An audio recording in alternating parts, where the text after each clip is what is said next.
Alhamdulillah.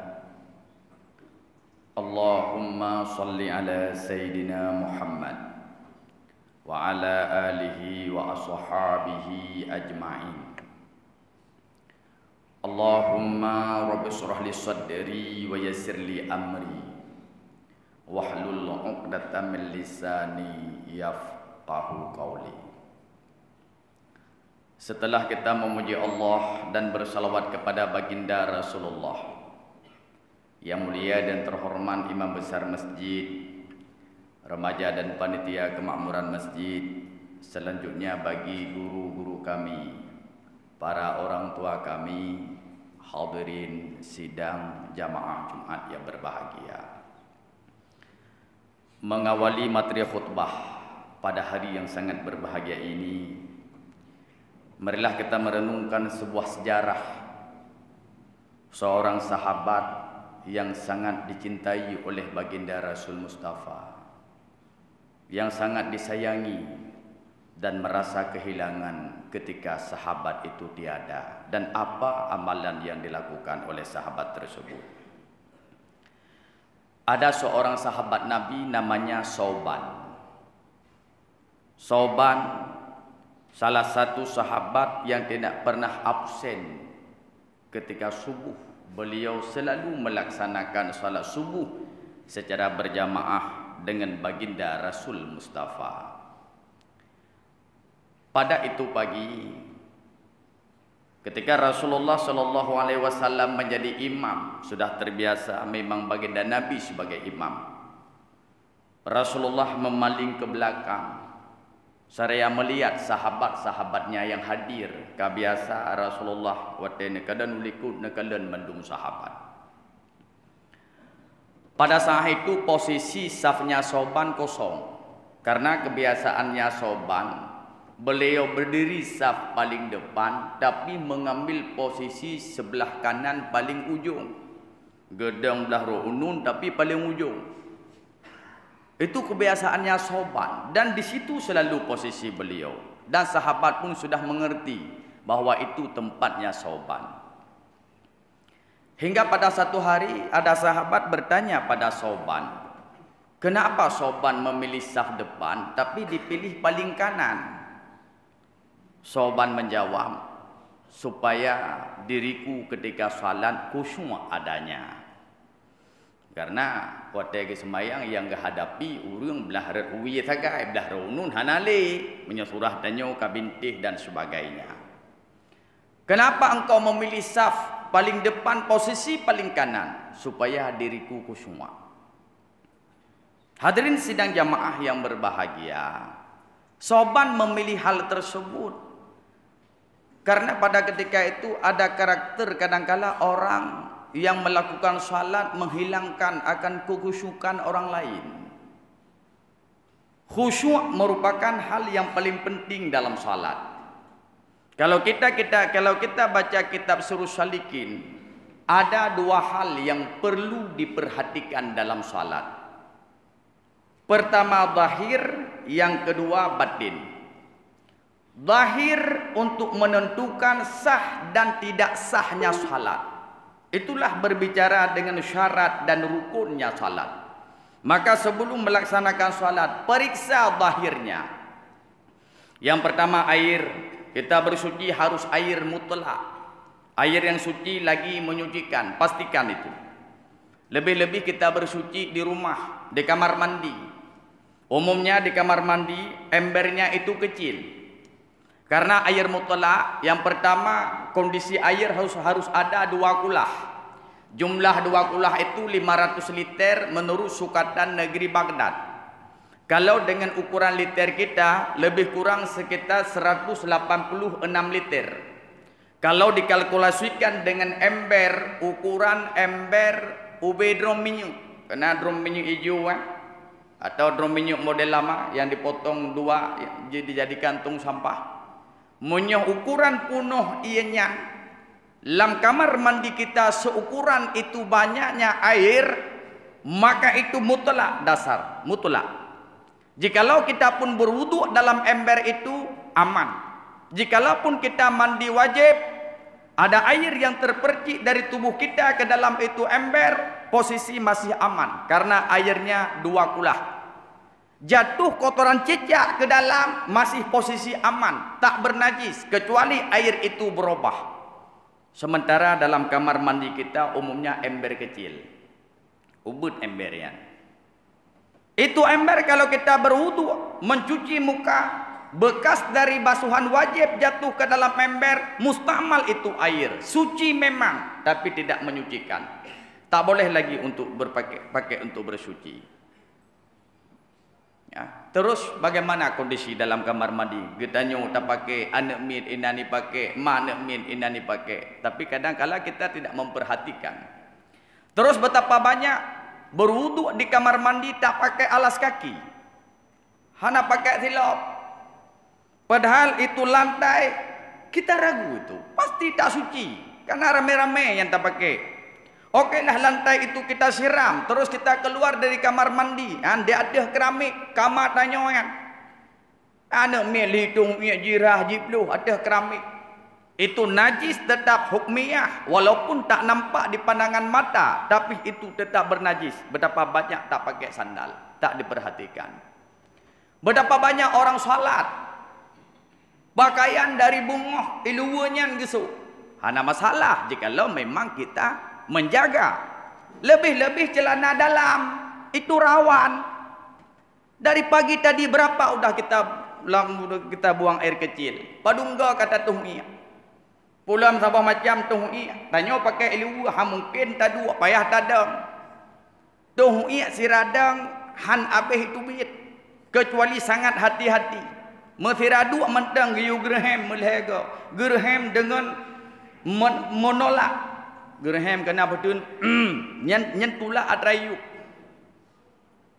Maaf, di bawah kemaluan itu giyu gusuk. Nyop silang, iyu patratanya nyop nak silang. Giyu gusuknya habis.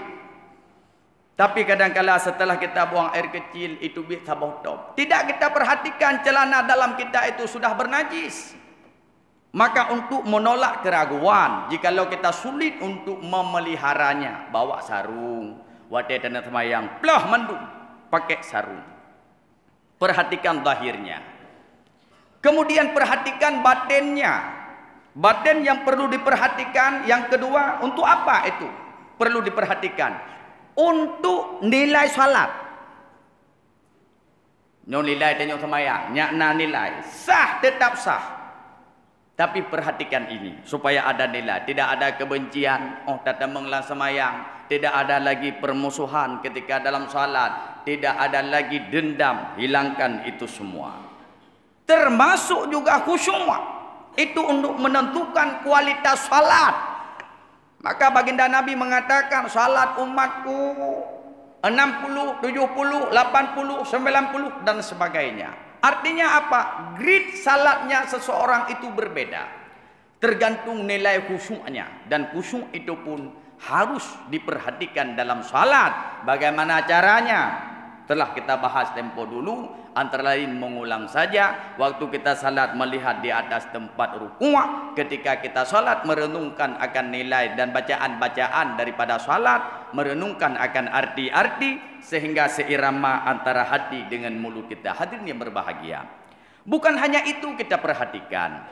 Juga memperhatikan khusyuknya salat saudara kita. Maka kenapa Rasulullah menganjurkan ketika kita salat bersegi, malah di Arab mentunjuk budaya watai kena semayang kaliana yang kayu suwa hijau bersegi untuk menghilangkan bau mulut. Bersampingan bayi abah tanya mengganggu orang di samping. Begitu juga dengan bacaan surah Al-Fatihah. Betapa banyak orang salat tak mengerti.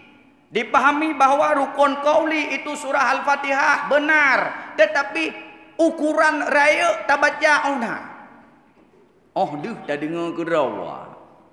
Tak baca mengganggu orang di samping, makruh. Mengganggu orang terus pedih dengan Fatihah katanya haram. Tapi ladung baca Fatihah ubiraya mengganggu. At-tahiyatul tanyo-tanyo mumang di samping. Hadirin sidang jamaah yang berbahagia, ini perlu diperhatikan. Maka Sauban gecok posisi paling kanan. Itu kondisi. Kita pun tak mesti harus begitu. Bentu mucuk tu sahunun mendum-mendum mana tu urung ilikut. Itu ada fadilah tersendirinya masing-masing. Hadirin yang berbahagia. Ketika Rasulullah melihat tidak ada Sauban, ngetanya mbak sahabat, aina Sauban? Sauban di mana? Sahabat pun dia jawab, mana kamu kalian ya Rasulullah? Mungkin dia masih di tempat wudu, di kamar mandi. Kita tunggu dulu Sauban. Tunggulah Sauban. Maka itu waktu Sauban pun tak hadir, Rasul mengatakan, laksanakan kita salat berjamaah, takut kita khawatir nanti keluar waktu salat. Maka ketika selesai salat subuh, sudah selesai semuanya, Rasul mengatakan pada sahabat yang lain, mari kita cari Sauban. Iya, dia sedang Sauban. Merasa kehilangan jamaah tetapnya waktu subuh itu tidak ada pada subuh itu. Bedahnya baginda Rasul ya cari Sauban. Terus baru mau Sauban, bahasa tanya jino, ketok-ketok pintu, Assalamualaikum. Jawab di dalamnya, Waalaikumsalam. Bedah perumahnya Sauban buka pintu. Dilihat ada baginda Nabi di luar. Ditanya, ada apa ya Rasulullah? Aina Sauban? Sauban ho. Istri Sauban menjawab, ya Rasulullah, Sauban, istriku tercinta, sahabatmu dan muridmu, tadi malam telah tiada. Rasul mengatakan, inna lillahi wa inna ilaihi raji'un. Adakah sebelum meninggalnya Sauban, apa yang diwasiatkan oleh Sauban? Wata Sauban kalau melinggai putra na diwasit li Sauban. Jawab istrinya Sauban, tidak ada wasiat apa-apa ya Rasulullah. Namun ada tiga kata Sauban. Nal heboh kata-kata suami lun, segalam genyan melinggai. Heboh kata-katanya sampai inohat hanak lung tupu, pu arti, pu makna. Selium belum beliau mengucapkan asyhadu an la ilaha illallah wa asyhadu anna Muhammadar Rasulullah. Beliau pernah mengucapkan 3 kata-katanya, tapi diriku sampai ini waktu tak tahu apa arti dan makna. Boleh boh kata-kata Sauban. Yang pertama, kenapa terlalu dekat? Yang kedua, kenapa tidak yang baru? Yang ketiga, kenapa tidak semuanya?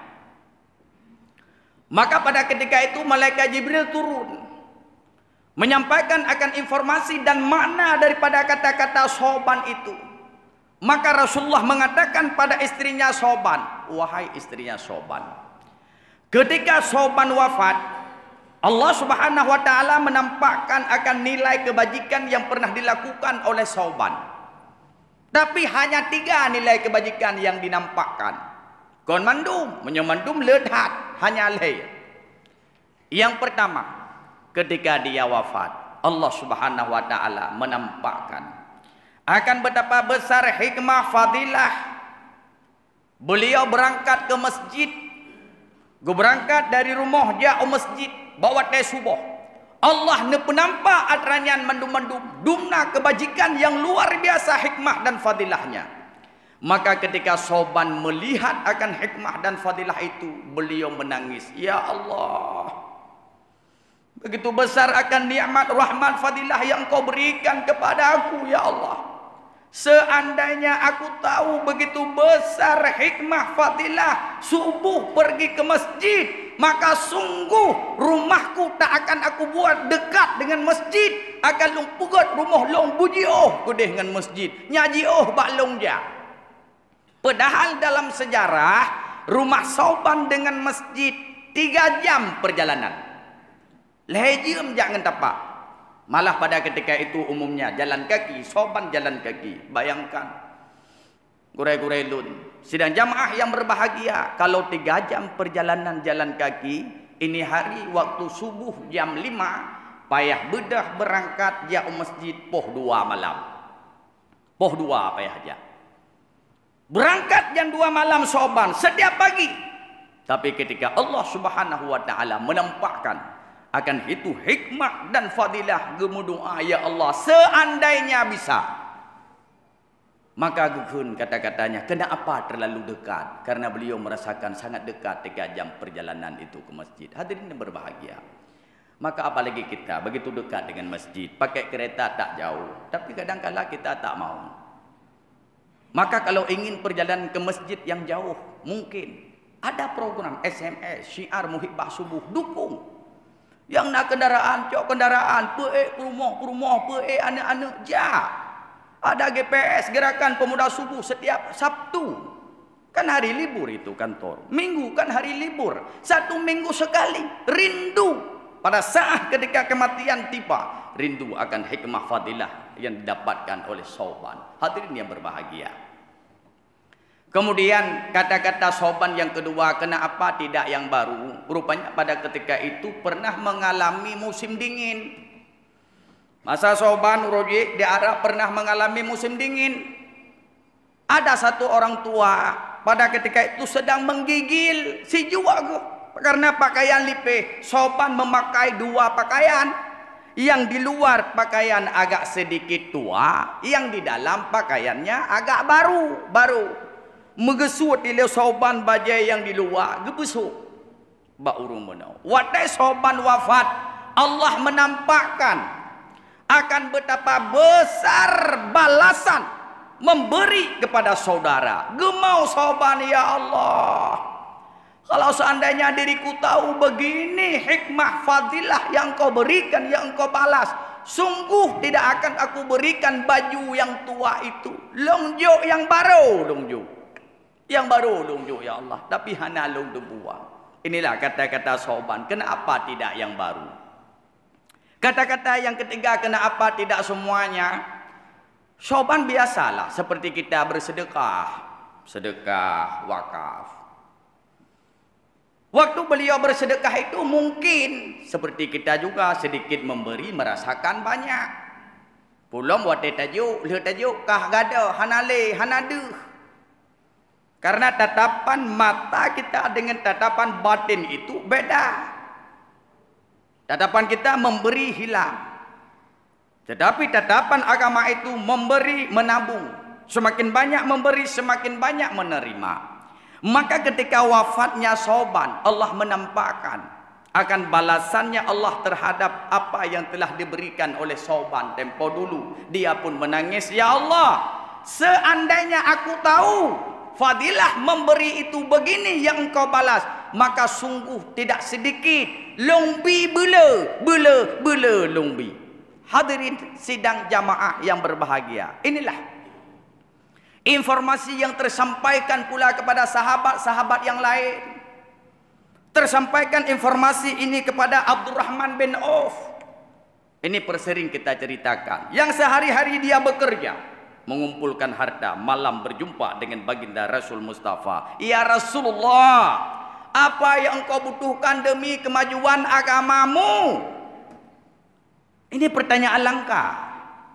Seandainya pertanyaan ini terjadi di Aceh, tak susah panitia masjid tungkuhan susah bagi pegang masjid. Kan hana orang kaya di Aceh, kok kaya-kaya lah dom.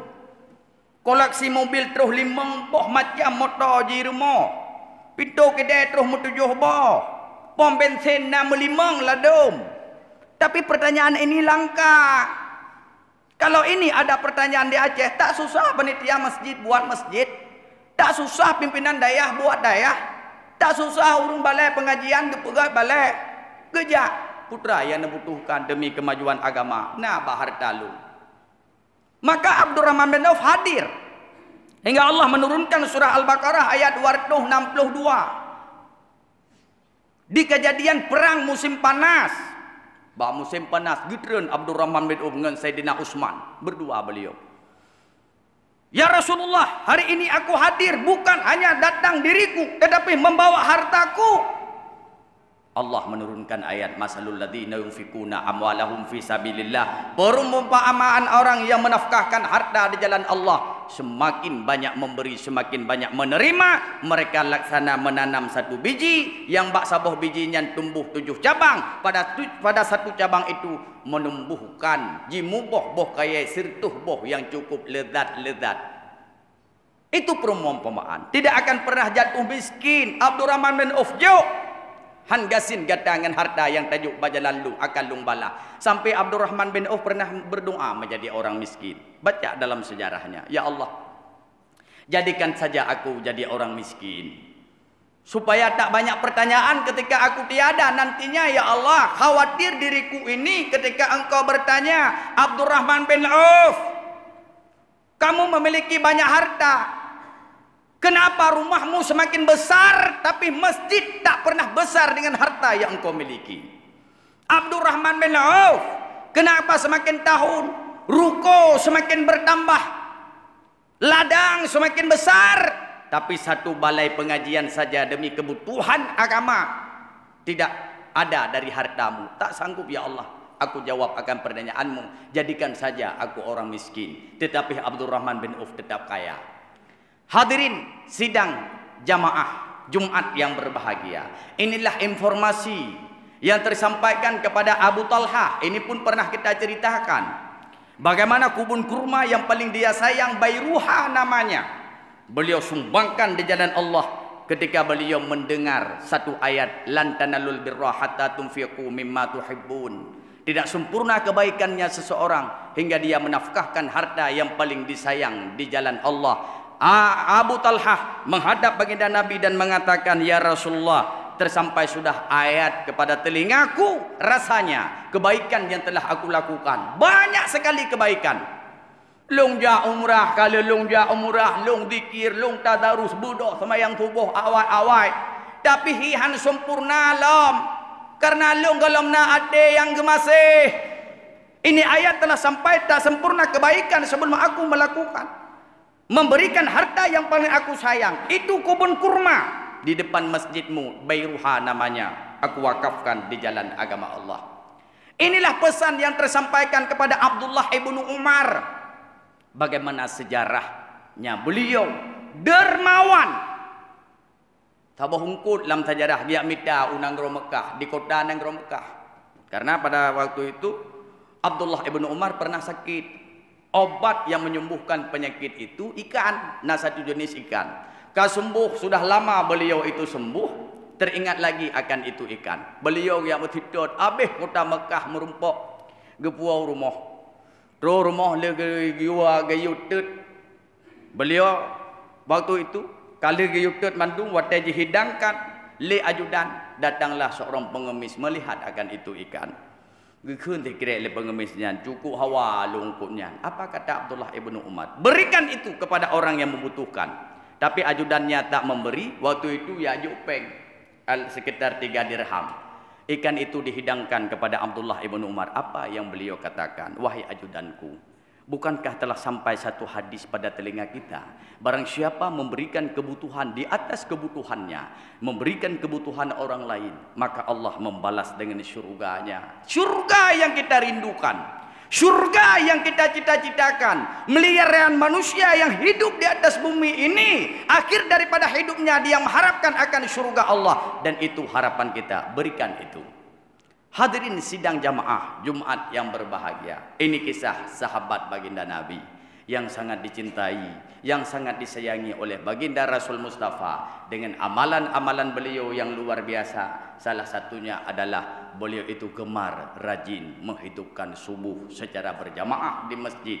Maka hadirin yang berbahagia, semangat kita apabila lagi ini momentum memperingati Maulid Nabi dalam suasana bulan Rabiul Awal, mengenang akan kisah-kisah perjuangannya, mengenang akan sari-suri toladannya dan sahabat-sahabat yang telah dididik oleh baginda Rasul Mustafa yang begitu taat, yang begitu baik hatinya, yang hidupnya damai, tentram, bahagia dunia dan akhirat, perjuangan dan pengorbanannya. Sebuah kota Madinah, kota yang begitu damai, yang di sana lahir generasi-generasi Rasulullah dan sahabat-sahabat yang begitu kuat akan ibadah, akhlak yang indah pula luar biasa. Hadirin sidang jamaah Jumat yang berbahagia, kata demi kata, kalimat demi kalimat ya tibi balik salun tuan. Moga bermanfaat bagi pribadi ulun tuan sendiri, kiranya bagi kita nyodumna sebagai benar biasa.